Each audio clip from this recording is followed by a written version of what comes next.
Siapa yang dalam hatinya Allah dan Rasul cukup, maka Allah akan memberikannya kecukupan dari segala sesuatu. Gak ada harta, Allah kasih dia rasa cukup. Sakit, Allah kasih dia rasa cukup. Sendiri Allah kasih dia rasa cukup. Yang membuat kita sengsara itu bukanlah kita kekurangan harta, bukanlah kita sendiri, bukan kita dalam keadaan susah atau banyak penyakit. Yang membuat kita sengsara itu hati kita tidak cukup merasa bahagia. Terlalu kecil ruangnya untuk kebahagiaan sehingga kita selalu merasa hampa. Sedangkan orang yang Allah cukupkan, mungkin dia adalah orang yang Allah uji dengan penyakit sekian belas tahun tidak sembuh seperti Nabi Ayub. Mungkin dia orang yang Allah uji dengan kehilangan orang-orang yang dia cintai seperti Nabi Yakub. Mungkin dia adalah orang yang diuji dengan harus meninggalkan orang yang paling dia cintai seperti Ibrahim. Tetapi Allah cukupkan hatinya dengan kebahagiaan. Hasbunallah. Tidak ada yang lebih berharga bagi kita daripada Allah. Maka siapapun yang memberikan hatinya lebih dulu kepada makhluk sebelum kepada Allah dan Rasul, siap-siaplah untuk sengsara dan kecewa. Berikan hati kita kepada Allah dan Rasul. Setelah itu Allah yang akan memberikan hati itu kepada orang yang paling layak untuk kita. Jadikan Allah dan Rasulullah itu cukup dalam hati kita. Setelah itu Allah akan mencukupkan segala kebutuhan kita. Masih ingat kisah kaum Ansor setelah perang Hunain? Perang Hunain itu terjadi setelah perang apa? By the way, perang Hunain namanya. Terjadi setelah perang Fathu Makkah. Jadi Nabi habis Fathu Makkah, kemudian Nabi ekspansi lagi ke daerah Ji'ronah sampai ke Taif. Sekarang tuh jadi salah satu tempat untuk memulai umroh atau mikot, yaitu Ji'ronah, sekitar 30 menit dari kota Mekah. Setelah selesai perang Hunain, kaum muslimin itu mendapatkan ghanimah yang sangat banyak, hampir sebanyak perang Khaybar. Jadi dua perang yang paling besar ghanimahnya itu, satu perang Khaybar dan di bawahnya perang Hunain. Ribuan ekor onta, ribuan domba, ribuan kuda dengan alat-alat perang yang berharga, kemudian juga berhala-berhala yang terbuat dari emas dan perak, itu ditinggalkan di medan perang dan diambil oleh kaum muslimin. Mungkin ratusan miliar. Ketika mendapatkan semua ghanimah itu, kemudian dikumpulkan di sisi Rasulullah, karena yang membagikan ghanimah cuma Rasulullah waktu itu. Tiba-tiba Rasulullah memanggil Abu Sufyan, orang Mekah yang baru masuk Islam. Ya Abu Sufyan, ambillah onta yang kamu suka, 100 ekor onta. Abu Sufyan mengambil 100 ekor onta dan mengatakan, saya merasa nyaman sekali dalam Islam. Bagi dia, kenyamanan dalam Islam itu masih diukur dengan harta. Ini namanya mu'allaf, orang yang dibujuk hatinya dengan harta. Abu Sufyan senang membawa 100 ekor onta. Kata Rasulullah, cukup ya Abu Sufyan? Cukup ya Rasulullah, cuman kalau ada lebih boleh sih. Dikasih lagi 100 ekor unta, sampai Abu Sufyan mendapatkan lebih dari 200 ekor unta. Panggil lagi tokoh-tokoh Quraisy yang lain yang baru masuk Islam, dikasih lagi 100 ekor unta. Hampir semua orang Mekah itu mendapatkan unta yang lebih dari 10 ekor unta. Bahkan tokoh-tokohnya itu mendapatkan ratusan ekor unta. Setelah semuanya dibagi, ghanimah habis. Unta, domba, kuda, berhala yang terbuat dari emas dan perak, dibagi semuanya kepada orang Mekah dan sedikit orang Muhajirin. Orang Ansor gak dapat apa-apa. Orang Ansor jangankan onta, ayam atau bebek aja gak dikasih, coba. Gak dapat apa-apa tuh. Batu akik, cincin batu akik aja gak dikasih. Padahal cincin batu akik itu banyak dari tubuh-tubuh orang-orang kafir yang terbunuh, akhirnya ambil batu akik atau apa. Batu akik kan mahal tuh dulu. Wah, gak dapat apa-apa sama sekali. Sehingga akhirnya orang Ansor desas-desus, mulai komplain, mulai komen. Apa komplainnya? Rasulullah mah kalau udah ketemu dengan keluarganya lupa sama kita. Satu orang yang ngomong kayak gitu, yang lain bilang, benar gitu. Akhirnya semuanya juga, oh iya benar ya Rasulullah. Ini gara-gara satu orang nih, was-wasah nih, yuwaswisu fi sudurin nas. Akhirnya yang lain juga ikut kayak gitu. Iya ya, saya nggak kepikiran sampai kayak gitu, ternyata Rasulullah bisaan ya, gitu-gitu. Akhirnya semuanya pada orang-orang Ansor desas-desus, mereka mengeluhkan ketidakadilan Rasulullah dalam membagi ghanimah. Sampai akhirnya desas-desus ini hampir membuat mereka demo gitu. Bayangin orang Ansor pengen demo, turun jalan yuk rame-rame. Siapa nih kira-kira yang jadi koordinator lapangan Korlap? Ternyata sebelum mereka udah nyentuhin Korlap, Rasulullah dengar desas-desus kaum Ansor. Langsung dikumpulkan kaum Ansor. Dikumpulkan semuanya, Rasulullah bilang gini, ya ma'syara Ansor, apa yang kalian katakan di belakangku, kata Rasulullah. Ya gak berani atuh ya kalau Rasulullah udah ngomong gitu, diam aja. Ya ma'syara Ansor, aku sudah mendengar apa yang kalian katakan nih. Sebentar lagi ya sebelum azan, biar kita tuntasin adegannya. Ya ma'syara Ansor, aku dengar apa yang kalian ucapkan di belakang. Tapi wahai ma'syara Ansor, bukankah dulu kalian itu orang-orang yang kufur kepada Allah, lalu aku datang membawa iman kepada kalian? Bukankah dulu kalian bermusuh-musuhan saling membunuh, lalu aku mempersaudarakan kalian? Bukankah dulu kalian berada di tepi jurang neraka, lalu aku selamatkan kalian? Bukankah dulu kalian adalah orang-orang yang hampir saja celaka, lalu aku memberikan kepada kalian cahaya dari kegelapan? Ya ma'syara Ansor, apa yang kalian katakan di belakangku? Tiba-tiba salah satu dari lelaki Ansor berdiri dan mengatakan, ya Rasulullah, kami tahu jasamu betapa besar bagi kami ya Rasulullah. Tapi ya Rasul, bukankah dulu engkau terusir lalu kami terima engkau di kampung kami? Balas nih. Bukankah engkau dulu sendiri lalu kami menjadi keluargamu? Bukankah engkau datang dalam keadaan tidak punya apa-apa, kami serahkan seluruh harta kami untukmu ya Rasul? Bukankah ketika engkau berperang kami yang membelamu, bahkan banyak dari kami yang syahid demimu ya Rasul? Balas. Setelah selesai itu Rasulullah mengatakan, ya ma'syara Ansor, bagaimana pendapat kalian jika orang-orang Mekah itu pulang ke kampung halaman mereka membawa sampah-sampah dunia, dan kalian pulang ke kampung kalian membawa Allah dan Rasul? Tidakkah kalian rela? Langsung mereka berteriak, kami rela Allah dan Rasul. Biarkan mereka membawa pulang sampah-sampah dunia, kita dapat Allah dan Rasul. Allahu Akbar. Semuanya semangat dikasih Allah dan Rasul. Kalau kita disuruh pilih kayak gitu, ya Rasulullah, Allah dan Rasul plus harta juga ya Rasulullah. Itu mah kita ya. Insya Allah nanti kita lanjutkan setelah sholat isya. Teman-teman yang dirahmati Allah, kita masih berbicara tentang kisah-kisah bagaimana orang-orang salih merasa Allah dan Rasulullah itu cukup bagi dia, dan tidak ada lagi yang membuat dia gelisah setelah Allah dan Rasul. Tidak ada lagi yang membuat dia kekurangan setelah Allah dan Rasul. Tidak ada lagi yang membuat dia sedih setelah Allah dan Rasul. Segala yang dia harapkan dalam hidup adalah ridho Allah dan Rasulullah. Segala yang dia cari adalah ridho Allah dan ridho dari Rasulullah SAW. Sehingga dia berusaha siang dan malam mencari ridho Allah, dan berusaha siang dan malam untuk mengikuti dan meladani Rasulullah SAW. Sampai kisahnya itu hal-hal yang menakjubkan, betapa mereka mencintai Allah dan Rasulullah itu dalam adegan-adegan yang menurut kita kadang agak aneh gitu. Seperti Imam Ibnu Taimiyah, ketika beliau ditangkap, beliau tenang. Lalu ketika di dalam penjara beliau dikurung sendiri, beliau tenang. Ketika beliau dibiarkan kelaparan, beliau tenang. Ketika beliau dibuat tidak bisa tidur, beliau tenang. Bahkan ketika beliau mau dihukum mati digantung, beliau tenang. Sampai orang-orang penasaran dan bertanya kepada Ibnu Taimiyah, kenapa engkau tenang sekali menghadapi semua ujian ini? Apa kata beliau? Ketika saya dikurung, maka saya menganggap diri saya sedang berduaan dengan Allah, dan itu membuat saya tenang. Ketika saya tidak bisa tidur, maka saya sedang menganggap saya sedang qiyamul lail dan menghadap Allah yang turun ke langit dunia setiap malam, dan itu membuat saya tenang. Ketika saya lapar, saya menganggap saya sedang berpuasa karena Allah, dan itu membuat saya tenang. Dan kalau mereka mengancam saya untuk dibunuh, saya anggap saya mendapatkan keistimewaan syahid di jalan Allah, dan itu pun membuat saya tenang. Jadi tidak ada satupun masalah di dunia itu yang membuat dia gusar atau membuat dia panik, membuat dia putus asa, karena selalu dia merasa bersama Allah Subhanahu wa taala. Hasbunallah wa ni'mal wakil. Cukup bagi kita Allah. Teman-teman pernah nggak ngerasain kalau misalnya naik motor yang biasa pakai helm, sesekali naik motor jalan jauh nggak pakai helm, kira-kira ngerasa khawatir nggak? Hariwang nggak tuh? Hariwang kan? Hariwangnya bukan karena takut kecelakaan, takut ada razia.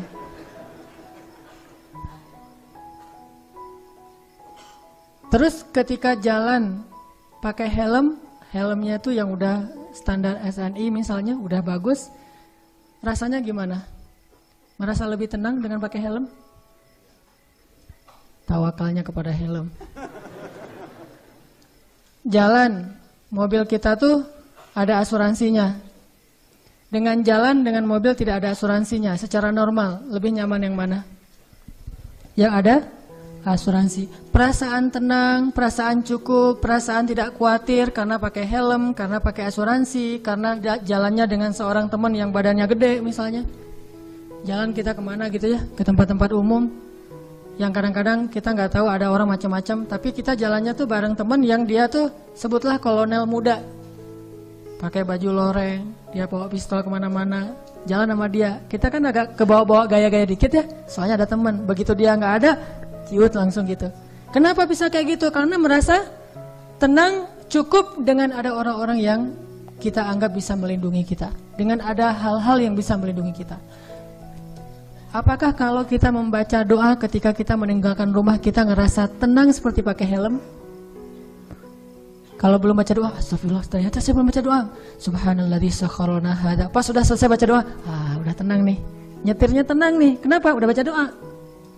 Nyetirnya tenang. Kenapa? Karena udah tawakal sama Allah. Ninggalin keluarga tenang. Kenapa? Karena udah baca doa. Ya Allah, saya titipkan keluarga saya kepadamu. Engkau sebaik-baik penjaga. Udah pergi tenang. Walaupun kita agak-agak sering dengar berita buruk tentang kondisi di lingkungan kita, tapi begitu kita baca doa jadi tenang. Ala bidzikrillahi tatmainnul qulub. Itulah orang yang menjadikan Allah hasbi Allah. Terus kalau ada masalah diingatkan, tenang aja lah, kita serahin aja sama Allah. Oh iya ya, serahin sama Allah, gampang lah kalau kayak gitu mah. Udah ngelibatin Allah jadi tenang. Itu berarti hasbi Allah. Sehingga kalau ada masalah sedikit, udah serahin aja sama Allah. Ya udah, tenang. Udah ntar Allah yang balas. Oh sebaik-baik Allah sebaik-baik pembalas, balasannya jauh lebih baik daripada balasan manusia. Tenang. Kenapa bisa merasa tenang? Karena di hatinya itu hasbi Allah, cukup Allah, dan yang lain itu nggak akan pernah memberi kecukupan buat kita kecuali Allah Subhanahu Wa Taala. Saya beberapa kali pernah misalnya harus pergi malam-malam. Bukan perjalanan saya yang saya khawatirkan, tapi keluarga yang saya tinggalkan. Ini gimana nih keadaan keluarga di lingkungan yang mungkin beberapa tetangga pernah kemalingan misalnya, dan tidak ada laki-laki di rumah, saya pergi, atau namanya walaupun ada laki-laki juga, namanya perampok mungkin rame-rame, atau habis kejadian, ada rasa khawatir kan? Tapi saya harus pergi malam-malam karena ada acara qiyamul lail atau acara itikaf. Begitu keluar dari rumah, bismillahirrahmanirrahim, la haula wala quwata illa billah, subhanalladzi sakhkhara lana hadza, sampai kalimat ya Allah aku engkau anta sahibu fis safar wal khalifatu lil ahl fil ahl. Engkau teman dalam perjalanan dan penjaga untuk keluarga yang saya tinggalkan. Itu jadi tenang. Kalau kita merasa dizalimi oleh orang lain, kita berdoa ya Allah beri saya ganti yang lebih baik, tenang. Pokoknya kalau udah melibatkan Allah jadi tenang gitu. Ala bidzikrillahi tatmainnul qulub, itu baru namanya hasbi Allah. Dan Allah bilang, ana inda dhanni 'abdi bi, aku tergantung prasangka hambaku kepadaku. Kalau kita berprasangka baik kepada Allah, Allah seperti yang kita persangkakan. Apalagi sih yang membuat kita khawatir setelah Allah? Apalagi sih yang membuat kita merasa kekurangan setelah Allah Subhanahu wa taala? Jadi jadikanlah Allah segalanya dalam hidup kita, cinta kita yang paling sejati dan yang paling besar di dalam hati kita. Allahu Akbar. Kenapa demikian? Kenapa Allah harusnya yang paling kita cintai dalam hidup kita, kemudian Rasulullah SAW, baru yang lain-lain. Yang lain mah yang kesekian lah. Termasuk keluarga kita, termasuk anak kita, termasuk istri dan suami kita, termasuk orang tua kita, harta kita. Itu mah yang kesekian. Nomor satu Allah dan Rasul. Kenapa? Karena tidak ada yang lebih mencintai kita seperti cinta Allah Subhanahu wa taala kepada hambanya. Dan setelah itu tidak ada yang mencintai kita seperti cintanya Rasulullah SAW kepada umatnya. Tahu gimana cinta Rasulullah kepada kita? Salah satu di antara cinta Rasulullah kepada kita yang gak bisa digantikan oleh siapapun, termasuk oleh orang tua kita. Ayah ibu kita gak bisa mencintai kita seperti cinta Rasulullah. Pasangan kita yang katanya sehidup semati gak bisa mencintai kita seperti cintanya Rasulullah. Gimana cintanya Rasulullah? Nanti di padang mahsyar Allah Subhanahu wa taala berfirman, "Yauma yafirrul mar'u min akhihi wa ummihi wa abihi wa sahibatihi wa banihi likulli imri'in minhum yawma idzin sya'nun yughni. Hari ketika seorang ayah lari dari anaknya, seorang suami lari dari istrinya, istri lari dari suaminya, anak lari dari orang tuanya, pasangan lari dari pasangannya, sahabat lari dari sahabatnya. Likulli imri'in yawma idzin, pada hari itu semua orang sya'nun yughni, sibuk ngurus diri sendiri, kecuali satu orang. Semua orang, Nabi Adam, Nabi Nuh, Nabi semua anbiya dan semua manusia pada hari itu yauma idzin sya'nun yughni, likulli imri'in minhum yauma idzin sya'nun yughni. Semuanya sibuk dengan diri sendiri. Udah lupa tuh, kita dikuburin satu liang lahat dengan pasangan sejati kita, tapi pas kita bangkit kita nggak akan lihat ke sebelah kanan kiri kita. Dia juga nggak usah kegeeran, dia juga akan melihat kita kok. Saya nggak akan lihat dia, tapi dia pasti ngelihat saya nih. Nggak usah GR, di hari akhirat tuh nggak perlu GR, karena dia juga nggak bakalan lihat, nggak akan ingat mau kita tuh. Kita lihat, misalnya kita manggil dia panggilan kesayangan kita, Beb, Say gitu ya, Say, gini panggil dia pergi aja tuh. Kenapa nih orang pergi? Jangan-jangan dia udah lupa ingatannya, belum balik, soalnya udah kelamaan tidur di dalam kubur gitu misalnya. Nah, likulli imri'in yauma idzin sya'nun yughni, nggak peduli, dia ngelihat kita, dia tahu ini suami saya nih, dia tahu ini anak saya nih, dia tahu ini orang tua saya, dia tahu bahwa dia adalah kekasih kita adalah kekasihnya, dia tahu. Tetapi saking takutnya dia terhadap dirinya dan saking dia mementingkan dirinya, pada hari itu dia nggak peduli dengan kita. Bahkan na'udzubillah, kalau kekasihnya di sebelah diseret oleh malaikat, dia nggak akan nolong kita dia mah. Dia yang penting selamat. Saya udah selamat. Kekasihnya ya terserah. Nanti kalau dia udah beres, baru nanti dia itu juga. Nggak semua orang bisa seperti itu. Tapi Rasulullah satu-satunya orang yang pada hari itu yang sangat sibuk mondar mandir, sibuknya luar biasa, cuma satu orang, Muhammad SAW. Itu sibuk banget. Gimana sibuknya Rasulullah? Ketika lagi di padang mahsyar, Rasulullah langsung mencari mana umatku. Dia cari, siapa kamu? Umat Muhammad. Sini. Siapa kamu? Umat Muhammad. Kumpulin semuanya umatnya. Kemudian Nabi sujud kepada Allah dengan sujud yang sangat lama. Sampai Allah mengatakan, ya Muhammad, bangkitlah dari sujudmu. Sal tu'tah, minta akan saya beri. Bangkit dari sujudmu. Ya Allah, saya tidak akan bangkit dari sujud saya sebelum saya mendapatkan apa yang engkau janjikan. Wahai Muhammad, minta. Ya Allah, berikan saya kesempatan untuk memberi minum kepada umat-umat saya. Mereka kehausan, ya Allah, kasihan mereka di bawah terik matahari. Akhirnya Allah mengatakan, ya Muhammad, ini telaga Al-Kautsar, beri minum kepada umatmu. Panggil, wahai umatku. Sampai Rasulullah ditanya oleh Fatimah, ya ayah, nanti di padang mahsyar, kalau saya pengen ketemu ayah, ketemu di mana? Wahai Fatimah, sesungguhnya aku ada di telaga Kautsar dan memberi minum kepada setiap umatku. Datanglah ke telaga Kautsar. Rasulullah padahal dijamin masuk surga, surganya Firdaus. Ngapain tuh capek-capek ngurus kita, pergi aja ke surga Firdaus menikmati hidup. Tapi beliau nggak rela, ditampakkan ke hadapan beliau, ini Firdaus, ini surgamu wahai Muhammad. Nabi Muhammad nggak akan tersenyum sedikit pun. Beliau nanya, umatku di mana ya Allah? Ini Firdaus, umatku di mana ya Allah? Mereka di padang mahsyar, langsung balik lagi keluar dari surga coba. Keluar dari surga cari, terus memberikan minum satu persatu. Bahagia banget, ketemu umatnya tuh kayak ketemu kekasih lama, kasih minum. Kasih minum. Setelah minum satu teguk, kita nggak akan haus lagi selama-lamanya. Ketika seorang ayah, ibu, kekasih meninggalkan kita, Rasulullah mencari kita. Di mana fulan? Di mana fulan? Honda Spasi motor, Honda Space motor D4541. Harap dipindahkan. D811NN, juk putih di depan pintu gerbang, segera dipindahkan.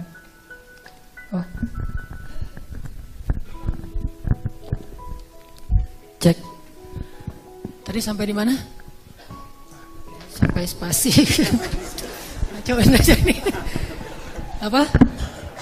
Oh ya, sampai telaga Kautsar. Rasulullah SAW ya. Jadi ketika semua orang ngelupain kita, dan gak salah mereka ngelupain kita, karena kita juga ngelupain mereka. Jadi jangan ke istri ya ngomongnya,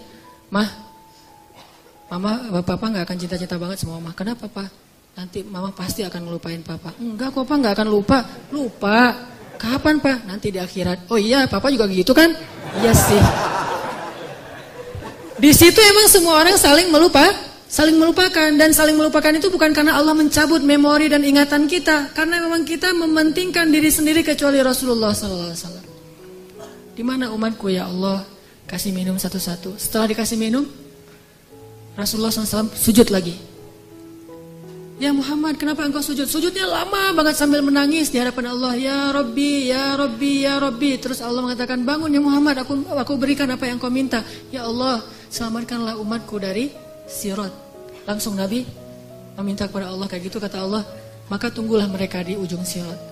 Nabi menunggu kita di ujung sirat sambil mengatakan, Allahumma salim salim, Allahumma salim salim. Ya Allah selamatkan, ya Allah selamatkan. Maka yang amalnya banyak dia lewat.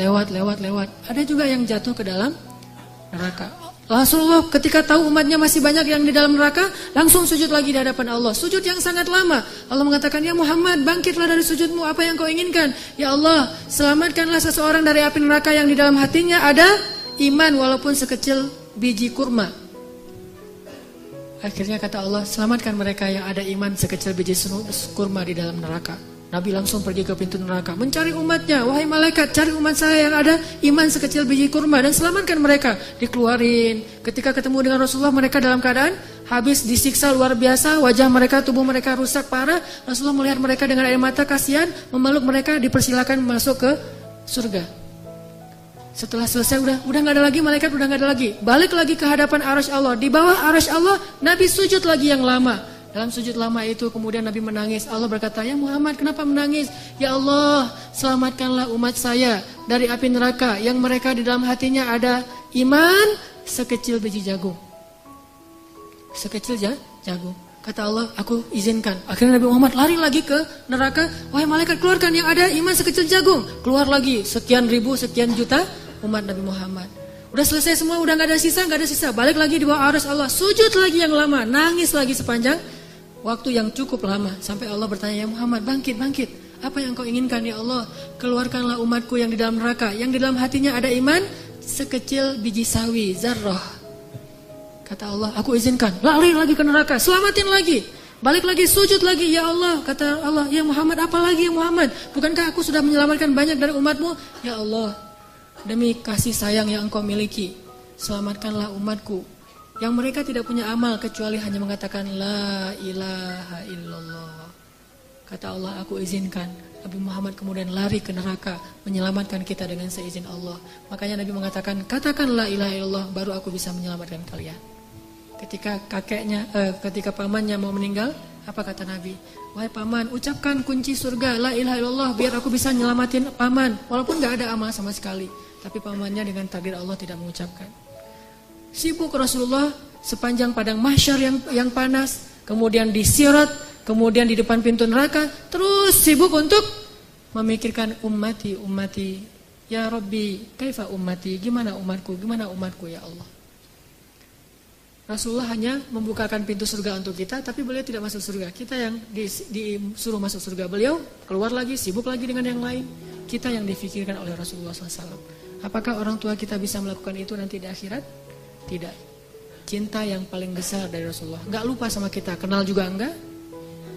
Bahkan kita berselawat kepada beliau aja males. Beliau tidak menyelamatkan, ya Allah selamatin aja orang yang berselawat kepada saya. Yang gak mau selawat gak usah. Enggak. Yang ada iman sekecil zarrah, yang ada iman sekecil jagung, yang ada iman sekecil biji kurma, gak masalah, yang penting umatku ya Allah, selamatkan mereka. Sampai pernah orang kalau sakaratul maut itu kan sakitnya luar biasa ya. Dan kita tahu adegan sakaratul maut Rasulullah. Apa yang beliau panggil? Ummati. Umatku. Ketika beliau haji wada, apa yang beliau ucapkan? Sampaikan apa yang kalian dengar ini kepada umatku yang tidak mendengar, kepada kaum muslimin yang tidak mendengar. Akhirnya riwayat itu sampai kepada kita. Terus mikirin kita. Hingga suatu hari Nabi lagi duduk bersama sahabat. Nabi bilang gini, wahai para sahabat, tahukah kalian siapa manusia yang paling dicintai oleh Allah? Dan aku juga mencintainya. Kata para sahabat, para nabi ya Rasul. Kata Rasul, kalau para nabi wajar dicintai oleh Allah. Mereka itu adalah utusan-utusan Allah. Mereka dapat wahyu dari Allah. Mereka langsung berbicara dengan Allah seperti Musa, wajar dicintai oleh Allah, tapi bukan itu maksud saya. Oh, kalau gitu para sahabat-sahabat Nabi seperti kami ya Rasul. Kalau kalian bertemu dengan aku, wajar jika Allah mencintai kalian, wajar jika aku mencintai kalian karena kalian bertemu dengan aku. Dan kalian menjadi orang-orang yang langsung melihat mukjizatku, tapi ada yang lebih dicintai oleh Allah daripada kalian. Siapa ya Rasulullah? Mereka adalah umatku yang datang setelah kalian. Mereka tidak pernah melihat aku, tetapi mereka beriman kepadaku dan mencintaiku, mengikuti sunnahku. Aku rindu kepada mereka. Kalian adalah sahabat-sahabatku, tapi mereka adalah keluargaku, kata Rasulullah SAW. Kita ini dianggap keluarga Rasul, Ahlul Bait loh. Bukan kita yang ngaku-ngaku Rasulullah keluarga kita. Itu mah wajar banget, orang kita orang biasa, Rasulullah orang luar biasa. Tapi Rasulullah ngaku kita sebagai keluarganya. Padahal Rasulullah tahu nggak semua dari kita itu setia kepada beliau. Yang marah ketika nama beliau dicoreng, yang marah ketika tentang beliau itu diselewengkan, yang marah ketika beliau dihina. Nggak semua dari kita punya kesetiaan yang besar kepada beliau. Tapi beliau menganggap kita keluarganya. Beliau rela menghabiskan hidupnya dalam kesusahan demi supaya hidayah ini sampai kepada kita. Siapa sih yang mau susah payah untuk kita kalau bukan karena mencintai kita? Siang malam hartanya habis, dihina, dicela, diusir dari kampung halamannya. Apa yang beliau harapkan? Supaya hidayah ini sampai kepada seluruh manusia. Itu yang paling beliau harapkan. Sampai pernah Rasulullah lagi duduk lewat seorang orang Bani Israel lagi menggotong jenazah gitu. Rasulullah nangis.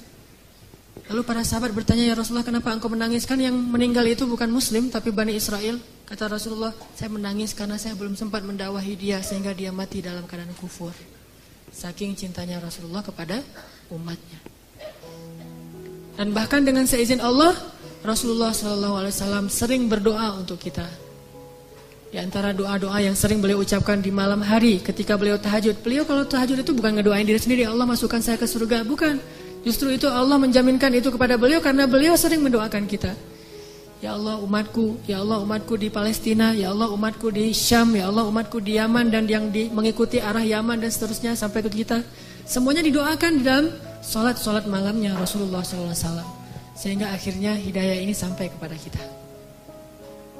Ini baru Rasulullah, belum lagi cinta Allah kepada kita.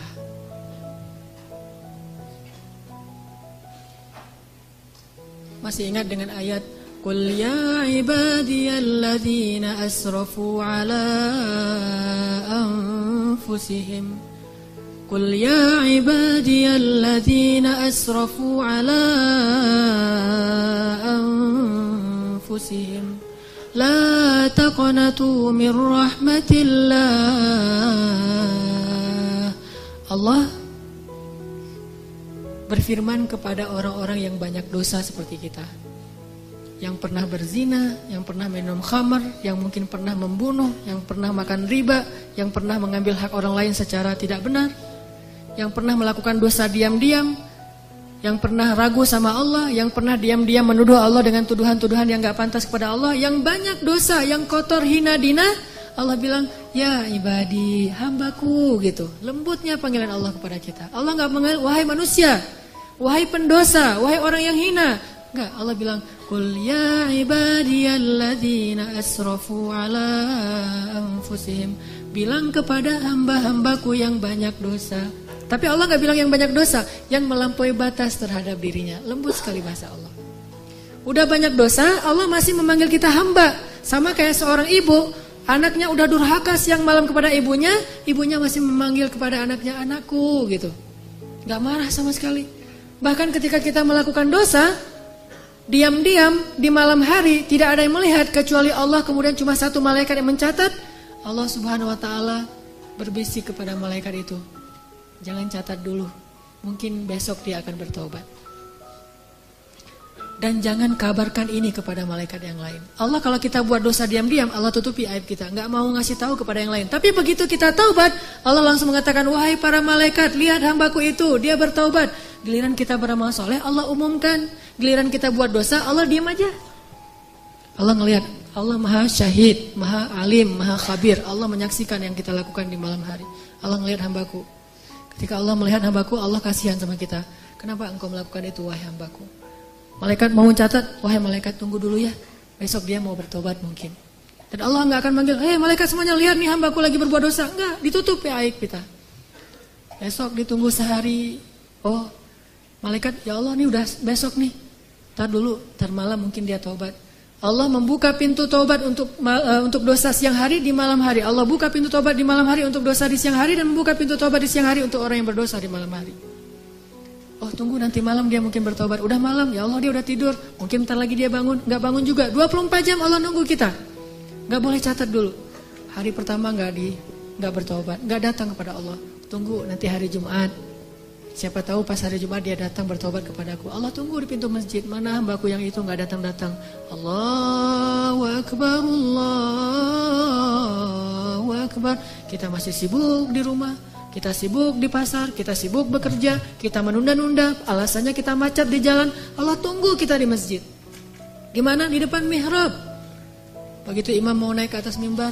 Allah mana hambaku, mana hambaku. Kayak seorang yang mencari kekasihnya yang hilang. Gak datang juga, ya udah malaikat tunggu Jumat yang akan datang. Ya Allah, ini udah berapa puluh Jumat, tunggu Ramadan. Ya ayyuhalladzina amanu kutiba alaikumusiyam. Allah tunggu di langit dunia. Ini Ramadan, mudah-mudahan hambaku datang. Gak datang juga, Allah tunggu. Oh siapa tahu nanti dia akan datang kalau nanti dia sudah menikah. Udah nikah belum datang juga. Ya udah deh, wahai malaikat, kasihan nanti daripada hambaku nggak sadar, kasih dia sedikit masalah. Allah kasih masalah buat kita karena Allah pengen banget ngampunin dosa-dosa kita. Allah ngasih kita musibah karena Allah pengen banget ngelihat kita datang menangis, lalu Allah Subhanahu wa taala akan menyambut kita dengan kasih sayangnya. Halumu ilayya ya abdi. Datang ke sini wahai hamba-hambaku. Kasih masalah dikit. Nggak datang juga. Terus kata Allah, malaikat jangan catat dulu. Kenapa ya Allah? Siapa tahu nanti di akhir hayatnya dia balik kepadaku. Tunggu sama Allah tuh. Begitu kita sakit menjelang kematian kita, baru Allah ternyata ngelihat kita kayaknya nih udah ada perubahan. Tiba-tiba kita datang kepada Allah menyesal, ya Allah saya banyak dosa. Ini bentar lagi malaikat mau cabut nyawa kita. Tuh kan hambaku ini bertobat. Sini hambaku. Langsung diselamati, langsung seolah-olah didekap, dipeluk oleh Allah. Dan malaikat yang mencatat tadi tidak jadi mencatat. Kata Allah, lihat wahai malaikat, hambaku ini bertobat. Jangan catat keburukan dia. Wahai seluruh malaikat, lihat hambaku ini sudah bertobat. Allah umumkan.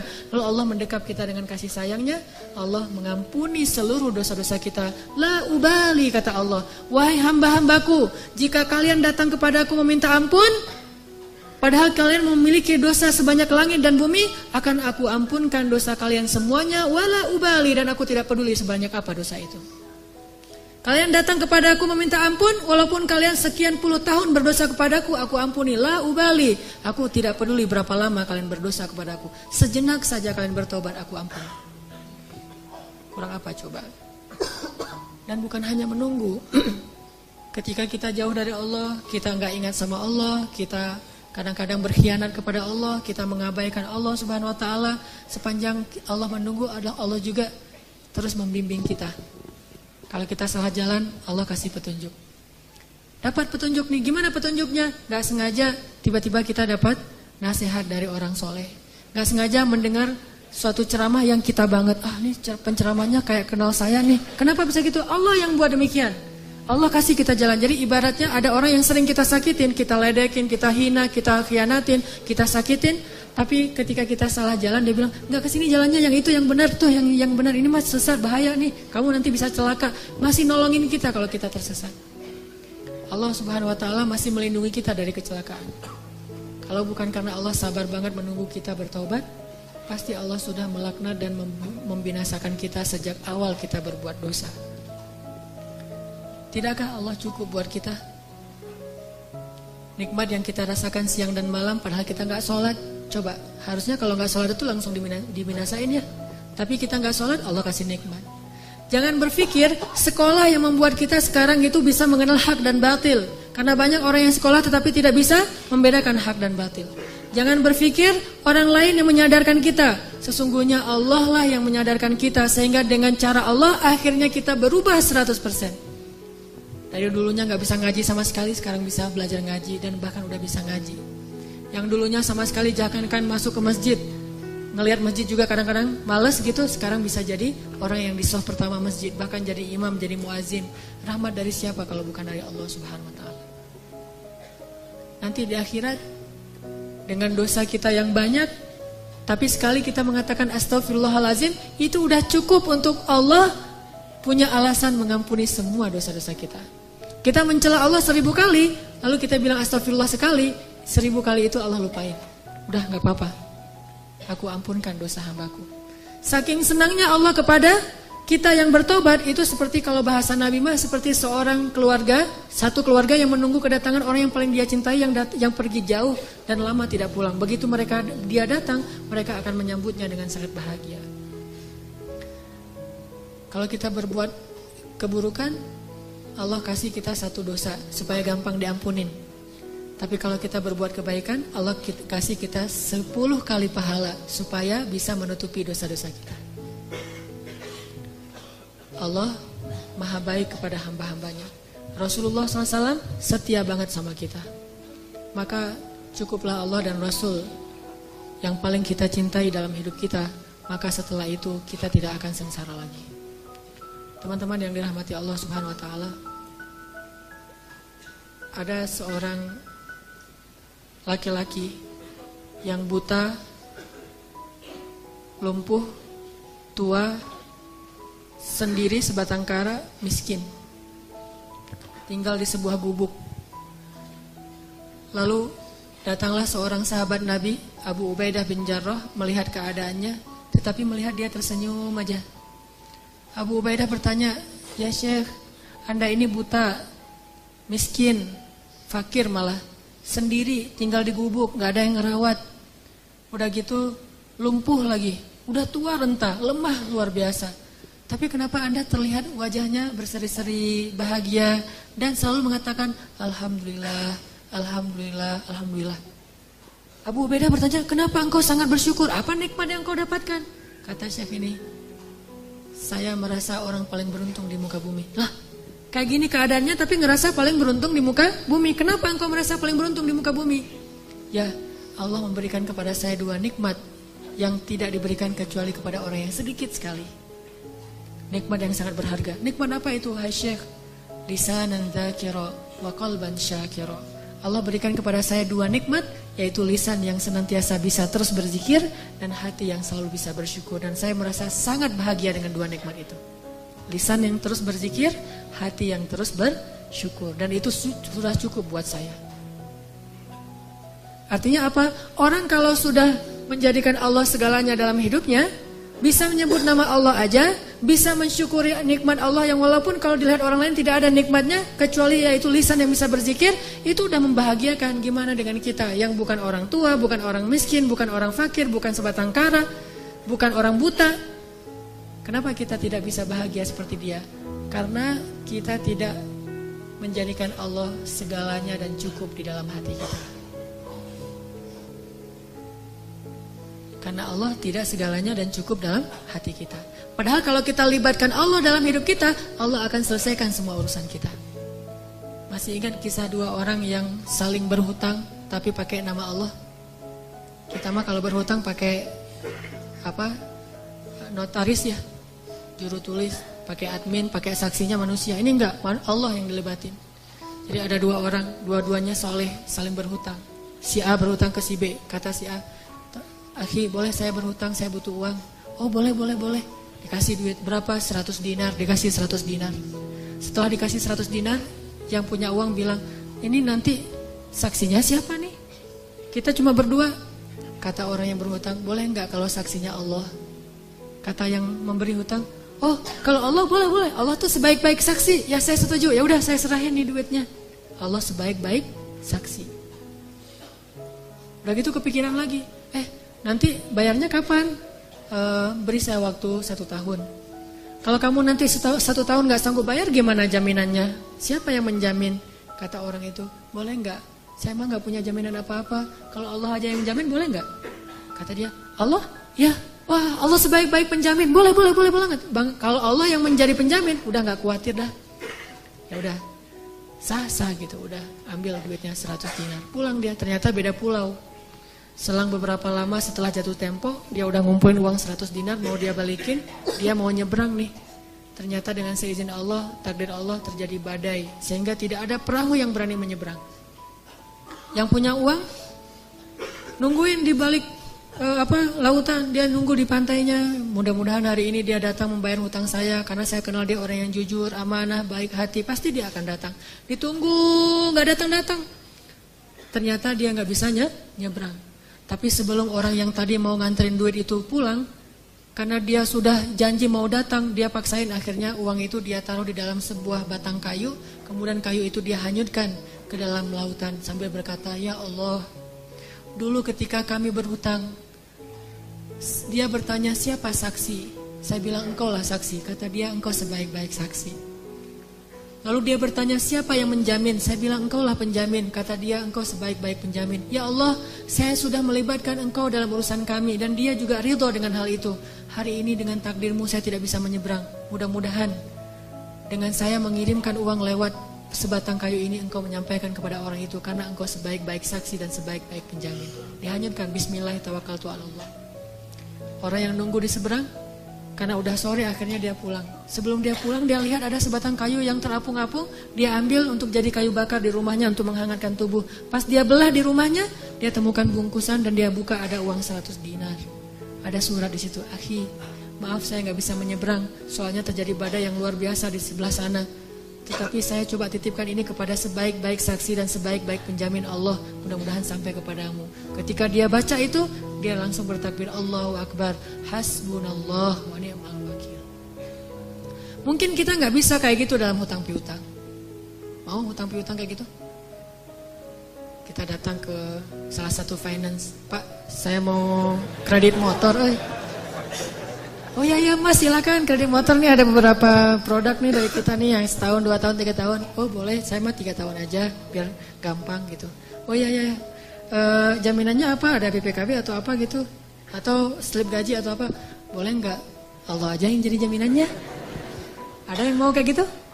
Kenapa nggak mau? Karena Allah tidak cukup buat kita.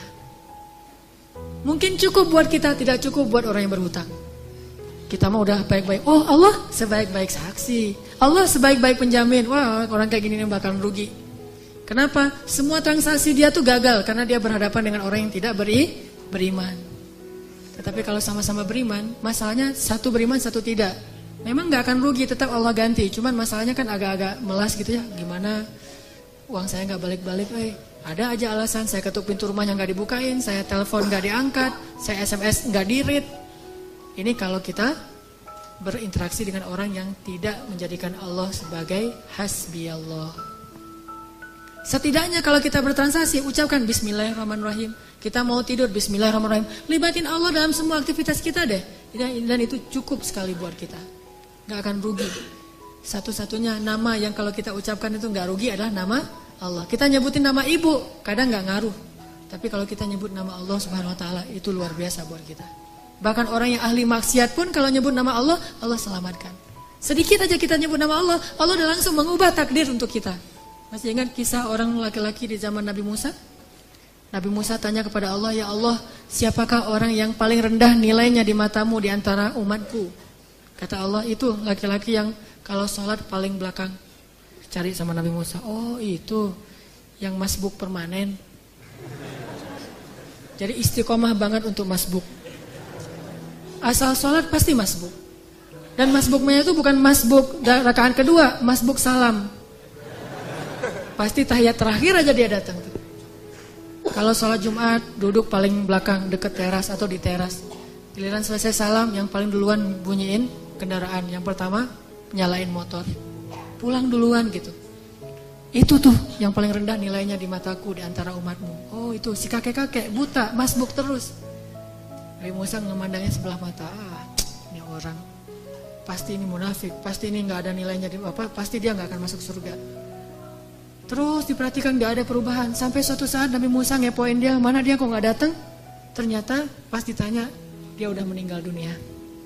Makanya nggak datang lagi, udah nggak istiqomah sekarang masbuknya, karena udah meninggal, is dead lah ya.